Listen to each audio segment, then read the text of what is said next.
dari tim ADM. Di sini akan membawakan tema yang mungkin sudah umum disampaikan di setiap safety talk, tapi yang akan saya bawakan ini berupa peraturan yang sakral di lingkungan kita, yaitu Golden Rules. Mungkin kebanyakan sudah pada tahu ya garis besarnya Golden Rules itu apa. Di sini saya akan jabarkan secara simpelnya saja apa itu Golden Rules.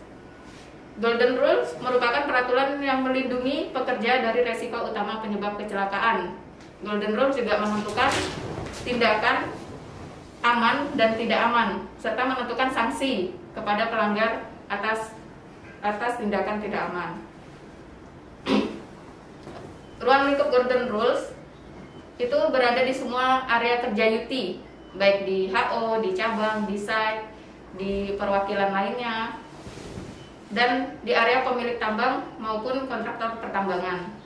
Di ruang lingkup itu, pada bagian perusahaannya yang wajib melaksanakan adalah semua karyawan, baik subkontraktor, kontraktornya, vendor, ekspedisi, maupun AFCO, dan juga penyewa gedungnya. Bahkan tamu, sekalipun yang berada di lingkungan UT, juga termasuk dalam bagiannya.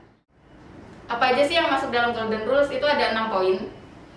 Secara garis besarnya ada seperti keselamatan perjalanan, keselamatan pengoperasian kendaraan dan peralatan bergerak, sistem isolasi, lockout dan takeout, bekerja di ketinggian, bekerja di area sempit terbatas, dan alat perangkat dan penyangga. Dari keselamatan perjalanan aja, untuk di darat wajib mengenakan sabuk pengaman bagi operator dan juga penumpangnya. Untuk di laut, jika kawasannya lebih dari 1 meter, wajib menggunakan pelampung. Ini sanksi yang dikenakan jika melanggar. Untuk pertama kali melanggar adalah peringatan ketiga dan PHK. Selanjutnya adalah keselamatan pengoperasian kendaraan dan peralatan bergerak. Operator wajib memiliki SIO, TIO dan SIMPER. Wajib P2H dan atasan tidak boleh menugaskan karyawan yang fatik atau sakit dalam proses penyembuhan untuk bekerja. Sama seperti sebelumnya, tapi di sini sanksinya langsung PHK, dan untuk yang atasan yang menugaskan karyawan dalam keadaan fatik dikenakan sanksi peringatan kedua. Sama seperti SIMPER, permit untuk teman-teman mekanik. Jadi kebanyakan di teman-teman menganggap remeh, nggak apa-apa, dekat sini aja. Nggak apa-apa, jaraknya dari workshop ke warehouse aja. Jadi yang perlu diketahui, dari setiap aturan yang dibuat itu, untuk dampaknya seberapa berbahayanya dari sanksi yang dikenakan. Jadi sanksi itu sebanding dengan dampak yang akan didapatkan pada saat pekerja melakukan pelanggaran terhadap aturan tersebut. Semakin tinggi sanksinya, berarti dampaknya juga semakin besar dan berbahaya. Yang perlu diingat di situ. Ketiga, sistem isolasi, lockout dan takeout. Lockout dan takeout ini merupakan prosedur keselamatan yang dilakukan untuk setiap pekerjaan dengan memastikan bahwa sumber energi maupun mesin itu telah benar-benar mati dan tidak bisa dihidupkan kembali sampai pemeliharaan dan perbaikannya selesai, benar-benar selesai. Dan tidak setiap orang bisa melepaskan takeoutnya atau danger tag-nya, lockoutnya, sorry.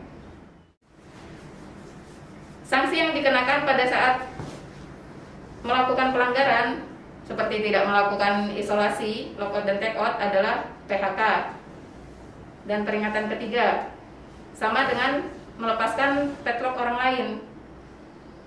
Selain itu, dilarang mengoperasikan sarana jika terjadi kerusakan pada sistem kemudi, sistem rem atau brake, sabuk pengaman juga. Aturan keempat, bekerja di ketinggian. Dilarang bekerja di ketinggian tanpa menggunakan safety harness.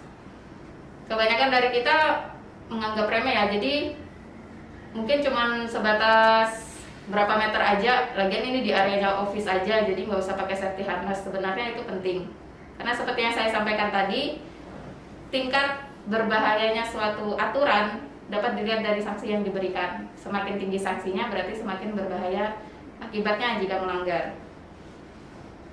Selanjutnya, bekerja di ruang sempit terbatas juga harus memiliki surat izinnya. Untuk yang melanggar mengenakan sanksi peringatan ketiga dan PHK. Aturan ke-6 adalah alat perangkat dan penyangga. sama seperti pengoperasian tadi, pengoperasian kendaraan, dia juga wajib memiliki SIO atau TIO. Wajib mengisolasi area perangkat dan menggunakan penyangga sesuai SWL atau beban aman saat bekerja. Sanksi pelanggarannya sama, peringatan ketiga, dan pemutusan hubungan kerja. Demikian materi yang dapat saya sampaikan.